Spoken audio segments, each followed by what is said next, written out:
ಇಲ್ಲಿ ಬಂದಿರೋದು ನಾವು ಎಲ್ಲ ನಮ್ಮ ದಾವಣಗೆರೆ ಡಿಸ್ಟ್ರಿಕ್ಟಿನ ಮತದಾರರಿಗೆ ಧನ್ಯವಾದ ಹೇಳಕ್ಕೆ ಬಿಡುತ್ತೆ.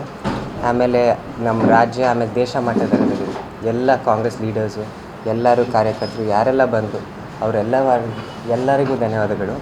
ಆಮೇಲೆ ಮುಖ್ಯವಾಗಿ ನಮ್ಮ ಕಾರ್ಯಕರ್ತರು ಏನಿದ್ದಾರೆ ಅವರು ಇದು ನಮ್ಮ ಸ್ವಂತ ಗೆಲೆ ಅಷ್ಟೇ ಅಲ್ಲ, ನಮ್ಮ ಕಾರ್ಯಕರ್ತರ ಗೆಲೆ. ಅವರೇ ಸಿಕ್ಕಾಬಟ್ಟೆ ಕೆಲಸ ಮಾಡ್ಯಾರೆ. ಸೊ ಅವರಿಗೂ ಧನ್ಯವಾದಗಳು ಹೇಳೋಕ್ಕೆ ಇಷ್ಟಪಡ್ತೀನಿ. ಕೊನೆಗೆ ಒಂದೇ ಮಾತು ಹೇಳೋಕ್ಕೆ ಇಷ್ಟಪಡ್ತೀನಿ, ಅದು ಎಲೆಕ್ಷನ್ಗಳಲ್ಲಿ ಕೌಂಟಿಂಗ್ ಸಮಯದಲ್ಲಿನೂ ಪಕ್ಷ ಇರ್ತೈತೆ ರೀ. ಎಲ್ಲರಿಗೂ ಅವ್ರ ಪಕ್ಷ ಗೆಲ್ಲಬೇಕು ಅಂತ ಮನಸ್ಸಿನಲ್ಲಿ ಇರ್ತೈತೆ. ಆದರೆ ಒಬ್ಬರು ಗೆದ್ದ ಮೇಲೆ ಅವ್ರದ್ದು ಧರ್ಮ ಎಲ್ಲರನ್ನ ಒಗ್ಗಟ್ಟಾಗೆ ಇಟ್ಕೊಂಡು ಮುಂದೆ ಹೋಗೋದು, ಅಭಿವೃದ್ಧಿ ಕೆಲಸಗಳು ಮಾಡೋದು. ಸೊ ಅದಕ್ಕೆ ನಮ್ಮ ದಾವಣಗೆರೆ ಜನಗಳು, ನಮ್ಮ ದುರ್ಗಮ್ಮ ದೇವಿ, ನಮ್ಮ ಶಾಮೂ ಶಿವಶಂಕರಪ್ಪರ ಆಶೀರ್ವಾದದಿಂದ ನಾವು ಗೆದ್ದೀವಿ. ಈಗ ಆಮೇಲೆ ಈ ಕೆಲಸಗಳು ಮುಂದುವರಿಯೋದು ನಮ್ಮದು ಜವಾಬ್ದಾರಿ. ಸೊ ಅದಕ್ಕೆ ನಮ್ಮ ವಿರುದ್ಧ ನಿಂತ್ಕೊಂಡಿರೋರು ಎಲ್ಲರಿಗೂ ನಾನು ಇದು ಹೇಳೋಕ್ಕೆ ಇಷ್ಟಪಡ್ತೀನಿ. ಅದು ಏನಾರ ಬೇಡಿಕೆಗಳಿರಲಿ, ನೀವು ನಮ್ಮ ಹತ್ರ ಬರ್ರಿ. ನಮ್ಮ ಮನೆ ಬಾಗಿಲು, ನಮ್ಮ ಆಫೀಸ್ ಬಾಗಿಲು, ನಮ್ಮ ಮನಸ್ಸಿನ ಬಾಗಿಲು ಯಾವಾಗಲೂ ತೆಗ್ದಿರ್ತವೆ. ಯಾಕಂದರೆ ನಂದು ಜನಗಳ ಜೊತೆ ಸ್ನೇಹದ ಸಂಬಂಧ, ಅವ್ರ ಜೊತೆನೂ ಆ ಸ್ನೇಹದ ಸಂಬಂಧನ ಬೆಳೆಸೋಕ್ಕೆ ಇಷ್ಟಪಡ್ತೀನಿ. ಅಂತಾರೆ ಈ ಮೊಮ್ಮಕ್ಕಳಿಗೆ ಅಜ್ಜಾಜಿ ಗುಣಗಳು ಭಾಳ ಬರ್ತವೆ ಅಂತ. ಸೊ ಹಂಗೆ ನಮ್ಮ ಅಜ್ಜರಂಗೆ ಅಜಾತಶತ್ರು ನಾವು. ಸೊ ಏನಾರ ಇದ್ದರೆ ದಯವಿಟ್ಟು ನಾಚ್ಕೋಬೇಡ್ರಿ, ಹೆದರ್ಕೋಬೇಡ್ರಿ, ನಮ್ಮ ಹತ್ರ ಬರ್ರಿ. ನಾವು ಈ ಕೆಲಸಗಳು ಮುಂದುವರಿಯಲ್ಲ ಅಂತ ಹೇಳಿ ನಾನು ಮಾತಾಡ್ತೀನಿ.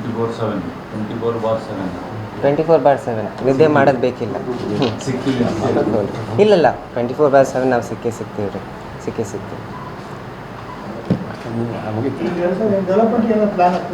Definitely sir. ಈಗ ನೀವು ನೋಡಿದ್ರಿ ಡೆವಲಪ್ಮೆಂಟ್ ಅಂದಾಗ ನೀವೆಲ್ಲರೂ ಪ್ರೆಸ್ ಅವರು ಯಾವ್ದಾರ ಸರ್ಕಲ್ ಹಿಡಿದಾಗ 101 ಜನಕ್ಕೆ ಕೇಳಿದ್ರೆ 108 ಸಮಸ್ಯೆಗಳು ಬರ್ತವೆ. ಸೊ ಅದಕ್ಕೆ ಜನಸಂಪರ್ಕ ಎಲ್ಲಕ್ಕಿಂತ ಮುಖ್ಯ. ನಿಮಗೂ ಗೊತ್ತಂಗೆ ಅಜ್ಜಾರಂಗೆ ಜನಸಂಪರ್ಕ ಇಟ್ಕೊಳ್ಳೋದು ಮುಖ್ಯ. ಈಗ ಡೆವಲಪ್ಮೆಂಟ್ ಬಗ್ಗೆ ಮೇನ್ ಏನು ಮಾತಾಡಬೇಕಂದ್ರೆ, ಈಗ SS ಮಲ್ಲಿಕಾರ್ಜುನ್ ಸಾಹೇಬ್ರು ಇದು ವುಮೆನ್ಸ್ ಕಾಲೇಜ್ ಬಗ್ಗೆ ಹೇಳಿದರು ಮೊನ್ನೆ, ಅದು ಸ್ಯಾಂಕ್ಷನ್ ಆಗ್ತೈತೆ ಅಂತ. ಸೊ ಆಮೇಲೆ ಆಸ್ಪತ್ರೆದು ಮುಂದುವರಿತೀವಿ ರೀ ಸರ್. 1 ತಿಂಗಳಿನಲ್ಲೇ ಚೂರು ಪ್ರೋಗ್ರೆಸ್ ಏನೈತೆ ಅಂತ ನಮಗೆ ತಿಳಿಸ್ತೀವಿ. ಆಮೇಲೆ ಅದು ನಾವು ಚೂರು ಮನಮೋಹನ್ ಸಿಂಗ್ಗೆ ಚೂರು ಕಮ್ಮಿ ವಯಸ್ಸು. ಹ್ಞೂ ರೀ. ಸೊ ಅದಕ್ಕೆ ಇವೆಲ್ಲ ಕಾರ್ಯಗಳು ಏನೆಲ್ಲ ಇದ್ದಾವೆ ನಿಮ್ಮನ್ನು ಇಂಟಿಮೇಟ್ ಮಾಡ್ತೀವಿ. ಆಮೇಲೆ ಕೆಲಸಗಳು ಮುಂದುವರಿತೀವಿ ಸರ್. ಪ್ರಯಾರಿಟಿ ಅದೇ ಸರ್. ಯಾಕಂದರೆ ನೀವು ನೋಡಿದ್ರಿ ಜನದ ಬೇಡಿಕೆಗಳು, ಅದು ಕಾಮನ್ ಬೇಡಿಕೆಗಳು ಅವೆ. ಅದು ಬಿಟ್ಟರೆ ಹೌಸಿಂಗಿಂದು ನಾನು ಚೂರು ಒತ್ತು ಕೊಡೋಕ್ಕೆ ಇಷ್ಟಪಡ್ತೀನಿ. ಯಾಕಂದರೆ ನೀವು ನೋಡಿದ್ರಿ ಈ ಮಟ್ಟಿಕಲ್ನಲ್ಲಿ 150 ಮನೆ ಸ್ಲಮ್ ಬೋರ್ಡಿಂದ ಆಗ್ತಿದ್ದಾವೆ. ಅವು ಪ್ಲಾಸ್ಟಿಂಗ್ ಸ್ಟೇಜು, ಟೈಲ್ ವರ್ಕ್ ಸ್ಟೇಜ್ನಲ್ಲಿದ್ದಾವೆ. ಅದನ್ನು ಈ ವರ್ಷ ಮುಗಿತವೆ. ಸೊ ಅದೇ ಈ ಹೌಸಿಂಗಿನ ಬೇಡಿಕೆ ನೀವು ನೋಡ್ತೀರ, ಭಾಳ ಜನ ಬಾಡಿಗೆ ಮನೆಯಲ್ಲಿದ್ದಾರೆ, ಇಲ್ಲಾಂದರೆ ಮನೆ ಇಲ್ಲ, ಇಲ್ಲಾಂದರೆ ಹಕ್ಕುಪತ್ರದ ಸಮಸ್ಯೆಗಳು. ಪ್ರತಿ ವಾರ್ಡ್ನಲ್ಲಿ ನೀವು ನೋಡಿರ ಹಕ್ಕುಪತ್ರದ ಸಮಸ್ಯೆಗಳಿದ್ದಾವೆ. ಸೊ ಅವೆಲ್ಲ ಟ್ಯಾಕಲ್ ಮಾಡೋಣ. ಆಮೇಲೆ ಈ ಹೌಸಿಂಗಿಂದ ಏನೈತೆ ರೀ, ಅದು ಎಲ್ಲರಿಗೂ ಆಶ್ರಯ ಇರಬೇಕು. ಆಶ್ರಯದ ನೆರಳು ಏನೈತಲ್ಲ ರೀ, ಅದು ಎಲ್ಲರೂ ಅನುಭವಿಸ್ಬೇಕು. ಸೊ ಅದನ್ನು ಮುಂದುವರಿಯೋಣ ರೀ ಸರ್.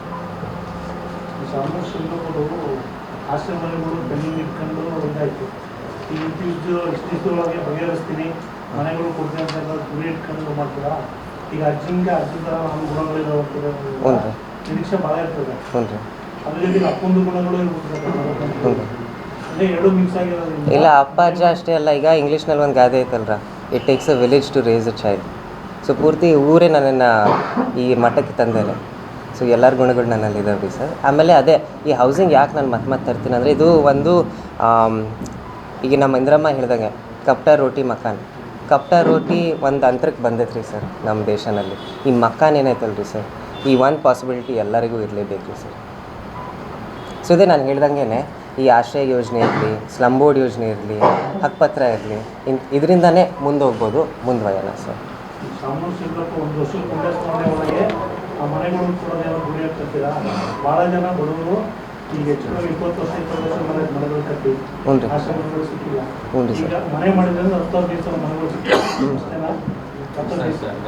ಇಲ್ರಿ ಸರ್, ನಾನು ಫಸ್ಟು ಇದು ಪೂರ್ತಿ ಮಾಹಿತಿ ತಗೋಬೇಕ್ರಿ ಸರ್. ಸೊ ಹಕ್ಕುಪತ್ರ ಮುಖಾಂತರ ಎಷ್ಟು ಮನೆಗಳು ಸೃಷ್ಟಿ ಮಾಡ್ಬೋದು, ಸ್ಲಮ್ ಬೋರ್ಡಿಂದ ಎಷ್ಟು ಮನೆಗಳು ಸೃಷ್ಟಿ ಮಾಡ್ಬೋದು, ಆಶ್ರಯ ಯೋಜನೆಯಿಂದ ಎಷ್ಟು ಸಾಹಿತ್ಯ ಸಿಗ್ತದೆ ನನಗೆ. ಸೊ ಇವೆಲ್ಲ ಬಜೆಟ್ ನೋಡಬೇಕು, ಲ್ಯಾಂಡ್ ಅಲಾಟ್ಮೆಂಟ್ ಆಯ್ತಾ ಇಲ್ಲ ಸರ್ಕಾರದ್ದು, ಅವೆಲ್ಲ ಸ್ಟಡಿ ಮಾಡಿ ಮಾಡೋಣ. ಹ್ಞೂ ರೀ ಮಾಡೋಣ ರೀ ಸರ್, ಮಾಡೋಣ. ಅದು ಮಾಡೋಕ್ಕಾರ ನಿಮ್ಮನ್ನು ಫಸ್ಟ್ ಇಲ್ಲೇ ಪ್ರೆಸ್ ಮೀಟ್ ಕರೀರಿ ಸರ್. ಸಚಿವ ಸಂಪುಟ ವಿಸ್ತರಣೆ ಮಾಡಬೇಕು ಅಂತ ಅಂದ್ಕೊಂಡಿದ್ದಾರೆ. ಅದರಲ್ಲಿ ಆಕ್ಟಿವ್ ಆಗಿರೋ ಕೊಡಬೇಕು ಅಂತ ಅಂತ ಕೇಳ್ತಾ ಇದ್ದಾರೆ. ಶಾಸಕರಾದವರಿಗೆ ಕೇಳ್ತಾ ಇದ್ದಾರೆ. ನಾವು ಶಾಸಕರಾಗಿ ಆಕಾಂಕ್ಷೆ ಇದೆ. ಏನ್ರಿ ಸರ್ ಅದಕ್ಕೆ ಮಿನಿಸ್ಟರ್ಶಿಪ್ರಾ? ಅದೆಲ್ಲ ಹಿರಿಯರ ಮೇಲೆ ರೀ ಸರ್. ಹಿರಿಯರು ಅಂದರೆ ಎಲ್ಲರೂ ನನಗಿಂತ ಹಿರಿಯರು, ಸೊ ಅವರೆಲ್ಲ ಡಿಸೈಡ್ ಮಾಡಲಿ ಸರ್. ಅಲ್ಲ, ಇನ್ನೂ ಶಕ್ತಿ ಸಿಗುತ್ತೆ ಕೆಲಸ ಮಾಡೋಕ್ಕೆ ಜಾಸ್ತಿ. ಹಾಂ, ಡೆಫಿನೆಟ್ಲಿ ಸಿಗ್ತೈತಿ. ಇಲ್ಲ, ಅಂಥವೆಲ್ಲ ಬೇಡ್ರಿ ಸರ್, ಅಂಥವೆಲ್ಲ ಬೇಡ. ಭಾಳ ಹಿರಿಯರಿದ್ದಾರೆ, ಅವರೆಲ್ಲರೂ ಮಾತಾಡ್ಕೊಂಡು ಅವ್ರ ಮಾರ್ಗ ಏನೈತಿ ನಾನು ನಡೆಯೋದ್ರಿ ಸರ್. ಶಿವನಗರ ಶಿಫ್ಟಿಂಗ್ ಆದ್ಮೇಲೆ ಮೂಲಭೂತ ಸೌಕರ್ಯದ ಕೊರತೆ ಸಾಕಷ್ಟಿದೆ ದಕ್ಷಿಣ ಕ್ಷೇತ್ರದಲ್ಲಿ. ಆಲ್ಟರ್ನೇಟ್ ವ್ಯವಸ್ಥೆ ಏನಾದರೂ ಯೋಜನೆ ಹಾಕೊಂಡಿದ್ದೀರಾ ಅಂತ? ಏನಾಗೈತ್ರಿ? ಹೆಗಡೆ ನಗರ ಶಿಫ್ಟಿಂಗ್ ಆಗಿದೆ, ಅವ್ರಿಗೆ ಹಕ್ಕುಪತ್ರ ಕೊಟ್ಟಿದ್ದೀವಿ 430. ಈ ರಿಂಗ್ ರೋಡಿಂದು. ಹಾಂ, ರಿಂಗ್ ರೋಡಿಂದು ಅದು ಯರಗುಂಟಿ ಸರ್ವೆ ನಂಬರ್ ಕೊಟ್ಟಿದ್ದೀವಿ. ಈಗ ಎಲೆಕ್ಷನ್ ಇದ್ದಿದ್ದಕ್ಕೆ ಇದು ಇತ್ತು, ಈಗ ಎಲೆಕ್ಷನ್ ನಂತರ ಕಾಮಗಾರಿ ಸ್ಟಾರ್ಟ್ ಆಗುತ್ತೆ. ರೋಡ್ ಆಗಿದೆ, 5 ಕೋಟಿ ರೂಪಾಯಿ ಸುಮಾರು ರೋಡ್ ಆಗಿದೆ. ಹಾಂ, ಡೆಫಿನೆಟ್ಲಿ ಸರ್. ಇಲ್ಲ, ಇದು ಆಗ್ತೈತೆ ರೀ ಸರ್. ಆಮೇಲೆ ಐ ಥಿಂಕ್ ಅಲ್ಲಿ ಇರೋ ಜನಗೂ ಭಾಳ ಖುಷಿ ಪಟ್ಟಾರೆ, ಯಾಕಂದರೆ ಅದು ನಮ್ಮ ರಾಜಾ ಸರ್ಕಲಿಂದ ನಮ್ಮ ಮಗನಹಳ್ಳಿ ರಸ್ತೆ ತನಕ ಕನೆಕ್ಷನ್ ಮಾಡ್ದಂಗೆ ಆಗೈತೆ. ಸೊ ರಿಂಗ್ ರೋಡು ಪೂರ್ತಿ ಸರ್ ಎಕ್ಸ್ಪ್ಯಾಂಡ್ ಆದಂಗೆ ಆಗೈತೆ. ಅಪ್ ಟು ಬೇತೂರು ಹಳ್ಳ ಮಠ ಲಿಂಕ್ ರಸ್ತೆ ಆಗಿದೆ. ಸುಮಾರು 11 ಕೋಟಿ ವೆಚ್ಚದಲ್ಲಿ ರೂಢ ಪ್ರಾಧಿಕಾರದಿಂದ ರಸ್ತೆ ಆಗಿದೆ. ಅದೇ continue link up to PB road ಸರಿ ಸರ್. ಈಗ ನಮ್ದು ಬೇತೂರು ಬ್ರಿಡ್ಜ್ ತನಕ ಬಂದೈತಿ ನಮ್ಮ ರಿಂಗ್ ರೋಡು. ಸೊ ಬೇತೂರು ಬ್ರಿಡ್ಜಿಂದ ಬಸಪುರಕ್ಕೆ ಹೋಗಿ ಮತ್ತು APMCಗೆ ಬರ್ಬೋದು, ಯಾಕಂದರೆ ರಾಜಕಾಲುವೆ ಅದೇ ದಾರಿ ಹಿಡ್ದೈತಿ. ಸೊ ರಾಜಕಾಲುವೆ ಪಕ್ಕನೇ ಇಲ್ಲಿ ರಸ್ತೆಗಳು ಮಾಡಿದ್ರೆ ರಿಂಗ್ ರೋಡ್ ಪೂರ್ತಿ ಒಂದು ರಿಂಗ್ ಆದಂಗೆ ಆಗ್ಬಿಡ್ತೈತಿ. ಜನನೂ ಭಾಳ ಸಿಕ್ಕಾಪಟ್ಟೆ ಅನುಕೂಲ ಆಗ್ಬೋದು. ಚೂರು ಈಗ ಆ ಕ್ಷೇತ್ರದ ಶಾಸಕರಾಗಿ ನಿಮ್ಮ ಕ್ಷೇತ್ರಕ್ಕೆ ಅಭಿವೃದ್ಧಿಗೆ ಸಾಕ್ಷರ ಕೋರಿ ಏನೇನು ಮಾಡ್ಬೇಕಂತ ಸಮಸ್ಯೆಗಳು ಭಾಳ ಅದಾವೆ. ಹ್ಞೂ ರೀ ಸರ್, ಇಲ್ಲಿ ಸಮಸ್ಯೆಗಳು ಇದ್ದೇ ಇರ್ತವೆ ಸರ್. ಮಿನಿಸ್ಟ್ರಿ ಇಬ್ರು ಖುಷಿಯಾಗಿರೋದ್ರಿಂದ ನಿಮ್ಮ ಕ್ಷೇತ್ರದ ಕೆಲಸ ಒಬ್ರು ಸೆಂಟ್ರಲ್ ಇದ್ದಾರೆ, ಒಬ್ರು ಸ್ಟೇಟ್ ಇದ್ದಾರೆ, ಅನುಕೂಲ ಆಗುತ್ತೆ ಕೆಲಸ ಮಾಡೋಕ್ಕೆ. ಡೆಫಿನೆಟ್ಲಿ ಕೆಲಸ ಮಾಡ್ಕೊಂಡು. ಹ್ಞೂ ಇಲ್ರಿ, ಜನ ಅದಕ್ಕೆ ನಮ್ಮನ್ನು ಕೆಲಸ ಇದೆ, ಯಾಕಂದರೆ ಕೆಲ್ಸಗಳು ಮಾಡೋ ಸಾಮರ್ಥ್ಯ ಐತಿ ನಮ್ಮಲ್ಲಿ. ಯಾವುದೇ ಕ್ಷೇತ್ರ ಅಭಿವೃದ್ಧಿ ಆಗುತ್ತೆ ಅಂದ್ರೆ ಶಿಕ್ಷಣ ಮತ್ತು ಆರೋಗ್ಯದಲ್ಲಿ ಸುಧಾರಣೆ ಆಗಬೇಕು. ಈಗ ಅಲ್ಲಿ ಒಂದು ಬೇಡಿಕೆ ಇರುವಂಥದ್ದು ಒಂದು ಸರ್ಕಾರಿ ಕಾಲೇಜು ಮತ್ತೊಂದು ಸರ್ಕಾರಿ ಆಸ್ಪತ್ರೆ ಸುಧಾರಣೆ ಮಾತ್ರ ಬೇಡಿಕೆ ಇರುವಂಥದ್ದು. ಇಲ್ರಿ, ನೀವು ಹೇಳ್ದಂಗೆ ಭಾಳ ಚೆನ್ನಾಗಿ ಹೇಳಿರ. ಯಾವ್ದಾರ ಕ್ಷೇತ್ರ ಅಭಿವೃದ್ಧಿ ಆಗಬೇಕಂದ್ರೆ ಶಿಕ್ಷೆ ಬೇಕು, ಆರೋಗ್ಯ ಸೇವೆ ಬೇಕು. ಆಮೇಲೆ ದಾವಣಗೆರೆ ಪೂರ್ತಿ ಕರ್ನಾಟಕ ಜನ, ದೇಶದ ಜನ ಪರಿಚಯ ಹೆಂಗೆ ಪಡ್ಕೊಂಡ್ಯಾರಂದರೆ ವಿದ್ಯಾಕೇಂದ್ರದ್ದು ಶಿಕ್ಷಣದ ಸರ್ಕಾರ, ಆಮೇಲೆ ಇದು ಆರೋಗ್ಯದ ಕೇಂದ್ರ, ನಮ್ಮ JGMMC ಇರಲಿ, ಡೆಂಟಲ್ ಕಾಲೇಜ್ ಇರಲಿ, ಎಲ್ಲ ಆಸ್ಪತ್ರೆಗಳು. ಸೊ ಅದಕ್ಕೆ ಹ್ಞೂ ರೀ ಸರ್. ಇಲ್ಲ, ಹೇಳ್ತಿದ್ದಾರೆ. ಆಮೇಲೆ ಊರು ಹಂಗೆ ಬೆಳಿತಾವ್ರಿ ಸರ್. ಆದರೆ ದಕ್ಷಿಣದಲ್ಲಿ ನಮ್ಮ ನರ್ಸಿಂಗ್ ಕಾಲೇಜ್ ಐತಿ, KR ರೋಡ್ನಲ್ಲಿ ವಿಮೆನ್ಸ್ ಆ್ಯಂಡ್ ಚಿಲ್ಡ್ರನ್ಸ್ ಆಸ್ಪತ್ರೆ ಐತಿ. ಸೊ ಇವೆಲ್ಲ ಚೆನ್ನಾಗಿ ಸರ್ ಸ್ಟ್ರೆಂಥನ್ ಮಾಡೋಣ ರೀ ಸರ್. ಹ್ಞೂ ರೀ, ಡೆಫಿನೆಟ್ಲಿ ಸರ್. ಆಮೇಲೆ ಹೀಗೆ ನಮ್ಮ SS ಮಲ್ಲಿಕಾರ್ಜುನ್ ಸಾಹೇಬರು ಹೇಳ್ದಂಗೆ ಅದು ವಿಮೆನ್ಸ್ ಕಾಲೇಜಿಂದ ಮುಂದುವೈದೈತೆ ರೀ ಸರ್. ಸೊ ಅದಕ್ಕೆ ನಾವು ಕೆಲ್ಸಗಳು ಭಾಳ ಜಲ್ದಿ ಮಾಡ್ತೀವಿ. 2 ವರ್ಷ ಟೈಮ್ ಐತಿ, ಅದರಲ್ಲಿ ಸಿಕ್ಕಾಪಟ್ಟೆ ಕೆಲ್ಸಗಳು ಮಾಡಬೇಕು. ದಾವಣಗೆರೆನ ಆದರೆ SSLCಯಲ್ಲಿ ಬಂದಂಥ ನಾವು ರ್ಯಾಂಕಿಂಗ್ ನೋಡೋದಾದ್ರೆ 20ರ ಮೇಲೆ ಇದೆ. UC ರ್ಯಾಂಕಿಂಗ್ ನೋಡಿದ್ರು ಅದು ತುಂಬಾ ದೂರ ಇದೆ. ಆ ನಿಟ್ಟಿನಲ್ಲಿ ಸುಧಾರಣೆ ಆಗಬೇಕು ಅಂತ ಡೆಫಿನೆಟ್ಲಿ ಮಾಡೋಣ ರೀ ಸರ್. ಕ್ಷೇತ್ರದಲ್ಲಿ ಏನೇನು ಸಮಸ್ಯೆ ಇದೆ, ಏನೇನು ಬೇಡಿಕೆ ಇದೆ ಎಲ್ಲದನ್ನು ಕ್ರೋಢೀಕರಿಸಲಿಕ್ಕೆ ನೀವೇನು ಸಮಾವೇಶ ಅಥವಾ ಜನಸ್ಪಂದನ ಸಭೆ ಈ ರೀತಿ ನಾವು ಫಸ್ಟ್ ಚಾಲನೆ ಕೊಡಬೇಕಲ್ಲ? Definitely sir. ಇಲ್ಲ, ಸ್ವೇರಿಂಗಿನ್ ಆದಮೇಲೂ ಕೊಡ್ತೀವಿ. ಆಮೇಲೆ ಸ್ವೇರಿಂಗಿನ್ ಶುರು ಲೇಟ್ ಆಯ್ತಂದ್ರೂ ಅದಕ್ಕಿಂತ ಮುಂಚೆನೂ ಶುರು ಮಾಡ್ತೀವಿ ಸರ್. ನಾವು 8ನೇ ತಾರೀಕಿಂದ ಶುರು ಮಾಡೋಣ ಅಂತ ಇದ್ದೀವಿ ಗ್ರಾಮೀಣ ಪ್ರದೇಶದಲ್ಲಿ. ಎಲೆಕ್ಷನ್ ಬಿಫೋರ್ 100 crores ರಿಲೀಸ್ ಮಾಡಿದ್ರು ದಾವಣಗೆರೆ ಸೋಲ್ಗೆ. ಏನು ಪ್ಲಾನ್ ಹಾಕಿದ್ರಿ ಸರ್ 100 crores? ಹ್ಞೂ ರೀ. ಇಲ್ಲ, ಅದಕ್ಕೆ ಒಂದು ಡೀಟೇಲ್ ಸ್ಟಡಿ ಮಾಡಿ ನಿಮ್ಮೆಲ್ಲರಿಗೂ ತಿಳಿಸ್ತೀನಿ ರೀ ಸರ್. ಇಲ್ಲ, ಮಾಡೀವಿ, ಬಟ್ ಎಲ್ಲರೂ ಖುಷಿ ಪಡ್ಬೇಕು ರೀ ಸರ್. ಎಲ್ಲರಿಗೂ ಅದು ಅಭಿವೃದ್ಧಿ ಏನೈತಿ ಎಲ್ಲರ ಬಾಗಿಲಿಗೆ ಮುಟ್ಬೇಕು ರೀ ಸರ್. ಸೊ ಯಾರನ್ನು ಹಿಂದೆ ಬಿಡಬಾರ್ದು ನಾವು. ಸೊ ಪ್ರತಿಯೊಂದು ಗ್ರಾಮಕ್ಕೆ ಮುಟ್ಟಬೇಕು, ಪ್ರತಿಯೊಂದು ವಾರ್ಡಿಗೆ ಮುಟ್ಬೇಕು ರೀ ಸರ್. ಕೇವಲ ಅಲ್ಪಸಂಖ್ಯಾತ ಕಾಲೋನಿಗಳೇ ಮೂಲಸೌಕರ್ಯ ಅಭಿವೃದ್ಧಿಗೆ ಅಂತಾನೆ ಬಿಡುಗಡೆ ಆಗಿತ್ತು. ದಕ್ಷಿಣಕ್ಕೆ 600 ಕೋಟಿ ಮೊನ್ನೆ ಕ್ಯಾಬಿನೆಟ್ನಾಗ ಆಗಿರೋದು. ಅಲ್ಪಸಂಖ್ಯಾತರ ಕಾಲೋನಿಗಳಿಗೆ ಮೊನ್ನೆ ಆಗಿರೋದು ಕ್ಯಾಬಿನೆಟ್ನಾಗೆ 100 ಕೋಟಿ ಏನಾಗಿದೆ, ಅದು ದಕ್ಷಿಣ ವಿಧಾನಸಭಾ ಕ್ಷೇತ್ರಕ್ಕೆ. ಅಂದ್ರೆ ಅದ್ರ ಗ್ರಾಮಾಂತರನೂ ಬಂತು, ಸಿಟಿನೂ ಬಂತು. ಬಜೆಟ್ ಆಗಿರೋದು ಬಜೆಟ್ ಅಲ್ಲಿ ಸರ್. ಇನ್ನೊಂದು ಬೇಡಿಕೆ ಅಂದರೆ ಜಿಲ್ಲಾ MRS ಸ್ಕ್ಯಾನಿಂಗ್ಗಳು ಭಾಳ ಬೇಡಿಕೆ ಇದೆ. ಅದು ನಿಮ್ಮ ನೇತೃತ್ವದಲ್ಲಾದರೂ ಸರಿ ಬರುತ್ತಾ ಅಂತ ಎಕ್ಸ್ಪೆಕ್ಟೇಷನ್ ಜಾಸ್ತಿ. ಎಸ್ ಮಾಡೋಣ ರೀ ಸರ್. ಆಗಿದೆ. ಮಾಡೋಣ ರೀ ಸರ್. ಶಾಮನೂರು ಶಿವಶಂಕರಪ್ಪ ಹೆಸರು ಸಾರ್ವಜನಿಕ ಆಸ್ಪತ್ರೆ ಇದ್ರೂ ಕೂಡ ಅಲ್ಲಿ ಒಂದು ತುರ್ತು ಘಟಕ ಇಲ್ಲ. ಆಂಬುಲೆನ್ಸ್ ಅಂಡರ್ ಬ್ರಿಡ್ಜ್ ಅವೆಲ್ಲ ಪಾಸ್ ಮಾಡ್ಕೊಂಡು ಬರ್ಬೇಕು, ಸಮಸ್ಯೆನೂ ಕೂಡ ಆಗಿದೆ.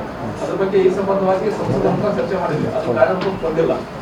ಅದನ್ನೇನಾದ್ರು ಯೋಜನೆ ಹಾಕೊಂಡಿದ್ದೀರಾ? ಹ್ಞೂ ಸರ್, ಇಲ್ಲ ಅದಕ್ಕೆ ನಾವು ಈ ಎಲೆಕ್ಷನ್ ಇದ್ದಾಗ ನಾವು ಸ್ಪಷ್ಟವಾಗಿ ಹೇಳಿದ್ವಿ. ಫಸ್ಟು ಒಂದು ಸರ್ಕಾರಿ ಆಸ್ಪತ್ರೆ ಇರಲಿ, ಯಾವ್ದಾರ ಒಂದು ಆಸ್ಪತ್ರೆ ದಾವಣಗೆರೆ ದಕ್ಷಿಣದಲ್ಲಿ ಸೃಷ್ಟಿಯಾದರೆ ಅದು ಅಂಡರ್ ಬ್ರಿಡ್ಜಿಗೆ ಹೋಗೋದು ಅವೆಲ್ಲ ಬಗೆರ್ತವೆ ಸರ್. ಆಮೇಲೆ ಮುಖ್ಯವಾಗಿ ನನಗೆ ತಿಳಿದಂಗೆ ನಾವು ಆಸ್ಪತ್ರೆನೇ ನಡೆಸೋದು. ಸೊ ಅದರಲ್ಲಿ PHCಗಳು ಸ್ಟ್ರೆಂಥನ್ ಮಾಡೋದೈತ್ರಿ ಸರ್. ಯಾಕಂದರೆ PHCಗಳು ಸ್ಟ್ರೆಂಥನ್ ಮಾಡಿದ್ರೆ ಪ್ರತಿ ವಾರ್ಡು ಪ್ರತಿ ಗ್ರಾಮದಲ್ಲಿ ಅದು ಭಾಳ ಅನುಕೂಲ ಅನುಭವಿಸ್ತಾರೆ. ಸರ್, ಶಾಮನೂರು ಶಿವಶಂಕರ ಕುಟುಂಬದ ಸುತ್ತ ಭದ್ರಕೋಟೆ ಇದೆ, ಅದನ್ನ ಬೇಯಿಸಿ ಜನ ಹೋಗಕ್ ಆಗ್ತಾ ಇಲ್ಲ ಅಂತ ಒಂದು ಆರೋಪ ಇದೆ. ಫ್ರೀಯಾಗಿ ಸಿಗಲ್ಲ ನೀವು ಅಂತ, ಕೈಗೆ ಸಿಗಲ್ಲ, ಮಿನಿಸ್ಟರ್ ಆಗ್ಲಿ MP ಆಗ್ಲಿ ಕೈಗೆ ಸಿಗಲ್ಲ ಅಂತ ಒಂದು ಆರೋಪ ಇದೆ. ನಾವು ಸರ್ 24/7 ಅಂತ ಹೇಳಿದ್ರೆ ಆ ಟೈಮಲ್ಲಿ ನೀವು ಭೇಟಿಯಾಗಕ್ಕೆ ಬಿಡಲ್ಲ. ಇಲ್ಲ, ನಾನು ಒಂದು ಪ್ರಶ್ನೆ ಕೇಳ್ತೇನೆ. ಅದು ನೀವು ಯಾರ ಅನುಭವಿಸಿರ ನನ್ನ ಜೊತೆ? ಅಲ್ಲ, ಇವ್ರ ಜೊತೆಗೆ ಹೇಳ್ತಾ ಇರೋದು. ಇಲ್ರಿ, ಅದು ನನಗೂ ಚೂರು ಶ್ರಮಶ್ರೀ. ನಮ್ಮ ಮನುಷ್ಯರು ಒಂದು 8 ತಾಸು ನಿದ್ದೆನಾರ ಮಾಡೋಕ್ಕೆ ಸಮಯ ಬೇಕು. ಆದರೆ ನಾವು ಸಿಕ್ವಲ್ಲ ನನಗೆ. ಹ್ಞೂ ರೀ, ಸರಿ, ನೀವು ಬಿಜಿ ಮೇಡಮ್ ಹತ್ರ ಹೋಗಿದ್ರಿ. ಹ್ಞೂ ರೀ, ಮೇಡಮ್ ಮಾತಾಡ್ತಿದ್ದಾರೆ, ಮನೆ ಮಾತಾಡೋಕೆ ಬಿಡ್ತಿಲ್ಲ. ಇಲ್ಲ ರೀ ಸರ್, ಅದು ನೆನ್ನೆ ಈಗಿನ ಗೆದ್ದೀವಲ್ರಿ ಸರ್. ಇಲ್ಲ ನನಗೆ ಅನ್ಸ್ತೈತಿ ನೀವು ಚೂರು ಇಲ್ಲ ಇದು ಏನೂ ಇಲ್ಲ. ಹ್ಞೂ ರೀ ಸರ್, ಇಲ್ಲ ಅದು ನಾನು ಫಿಕ್ಸ್ ಮಾಡ್ತೀನಿ ರೀ ಸರ್. ನಾನು ಪ್ರೆಸ್ಸಿಗೆ ಚೂರು ಟೈಮ್ ಅಲಾಟ್ ಮಾಡ್ತೀನಿ.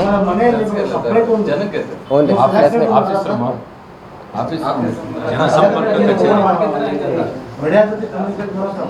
ಡೆಫಿನೆಟ್ಲಿ ಇಲ್ಲ ಮಾಡೋದು.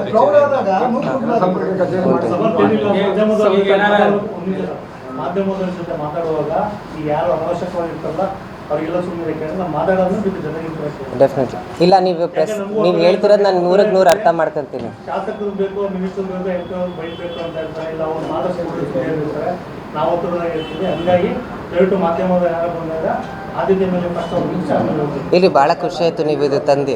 ಯಾಕಂದರೆ ಚುನಾವಣೆ ವೇಳೆ ವಿಪಕ್ಷದವರು ಒಂದು ಆರೋಪ ಮಾಡಿ ಪ್ರಚಾರ ಮಾಡ್ತಾ ಇದ್ರು. ಏನಂದ್ರೆ ಅವರ ಮನೆ ಗೇಟ್ ಬಾಗಿಲನ್ನು ಕಾಯ್ಬೇಕಾ ನೀವು ಅಂತ ಜನರ ಬಳಿ ಹೋಗ್ತಾ ಇದ್ರು. ಹೀಗಾಗಿ ದಕ್ಷಿಣ ಕ್ಷೇತ್ರದಲ್ಲಿ ಒಂದು ಶಾಸಕರ ಜನಸಂಪರ್ಕ ಕಚೇರಿ ಇರ್ತೀವಿ, ಜನರ ಆಗ್ರಹ ಇರ್ಬೋದು. ಡೆಫಿನೆಟ್ಲಿ ಇಲ್ಲ, ನಾನು ಅದು ಮಾಡೋಣ ಅಂತಲೇ ನನ್ನ ಕನಸು. ಮಾಡ್ತೀನಿ ರೀ ಸರ್. ಆಮೇಲೆ ಇದು ನೀವು ಮೀಡಿಯಾದು ತಂದ್ರಲ್ರ, ಅದು ಭಾಳ ಒಳ್ಳೆ ಪಾಯಿಂಟು. ಯಾಕಂದರೆ ನಾವು ಅನುಭವಿಸ್ತೀವಿ. ನೀವೆಲ್ಲರೂ ಬರ್ತೀರಾ, ಪ್ರೆಸ್ಸು ಮೈಕ್ ಬಾಯಿ ಒಳಗೆ ಹಾಕ್ಬಿಡ್ತೀರಿ. ಆದರೆ ನೀವು ಪ್ರಶ್ನೆ ಕೇಳೋಕ್ಕಾರ ಎಲ್ಲ ನೀವು ಚೆನ್ನಾಗಿ ಕೇಳ್ತಿರ್ತೀರಿ ಪ್ರಶ್ನೆ, ಉತ್ತರನೂ ನಾವು ಚೆನ್ನಾಗಿ ಕೊಡ್ತೀವಿ. ಆದರೆ ನಮ್ಮ ಪಕ್ಕಕ್ಕಿರೋ ಶೆಟ್ರು ಭಾಳ ಮಾತಾಡ್ತಿರ್ತಾರೆ, ಏನೂ ಸರಿಯಾಗಿ ಕೇಳೋದು. ಅದಕ್ಕೆ ನಿಮಗೆ ಚೂರು ಟೈಮ್ ಅಲಾಟ್ ಮಾಡ್ತೀನಿ. ಅದು ಚೂರು ಪ್ರೊಫೆಷನಲ್.